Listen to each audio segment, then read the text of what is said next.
Hey guys, Motor Car Nut here. Today we're going to be discussing timing belt issues, symptoms, and how to check to see if you have a belt that needs to be replaced. The most notable thing is going to be a whining noise. If you hear a whining noise with the RPM, like that, as you give it gas. All right, that could be the serpentine belt or the drive belts, but that also could be the timing belt. The timing belt's on the cover. It's usually plastic. How do you know you have a timing belt? It usually has a plastic cover. Some cars have a plastic cover like VW's and there's a chain, but most of the times, if you see an engine and it has a plastic cover, that's where the timing belt is. Another warning sign is the car may be misfiring or shaking. All right, that means it already had probably jumped a tooth and you do not want to use the car after that. Now, if you don't have any signs and you just want to check it, or you bought the car, you don't know when it was replaced, you're going to look at the cover. The front cover usually has bolts that hold it in. All right, this one had 4 10mm bolts. I already took them out. You take it out, okay, you wiggle it out, and you're going to see the timing belt. The first thing you're going to want to check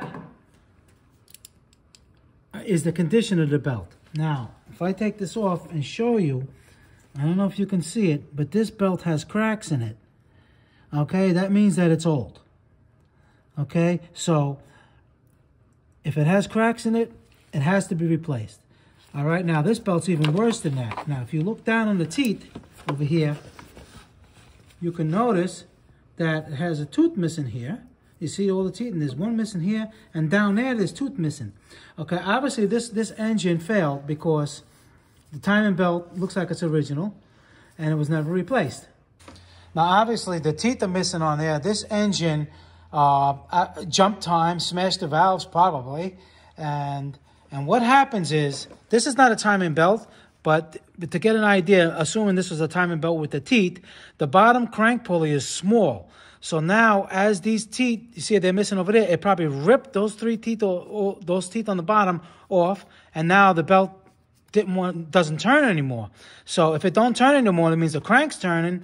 The top end over here is not turning, and that's when you have the piston to valve collision. And that's exactly what happens, and that's why they want you to replace the timing belt at a certain interval, usually 60,000 miles or whatever the manufacturer recommends. And now, just to put a little pressure on it to see if it'll turn, and it doesn't move, that means that the valves are already bent and hitting the pistons. So you don't want to put any more pressure. So basically, the head has to come off at a minimum. And that's not good news. And that all could have been avoided if you just replaced the timing belt. Best thing to do is to check it. If you don't know when it was replaced, replace it. And if you have no symptoms, replace it. Okay, I'm going to do this video. You can watch how to replace it. This is a Kia, but, you know, you can get an idea how to replace it yourself. Save money. This is like a $1,000 job. You could do it yourself for about $150. All right, guys, Motor Car Nut, please subscribe. Hit the like button. Any questions, leave them below. I answer all my comments. You learned something from this, I would appreciate the super thanks. And you never know which video I'm going to post next, so keep a watch. Thank you.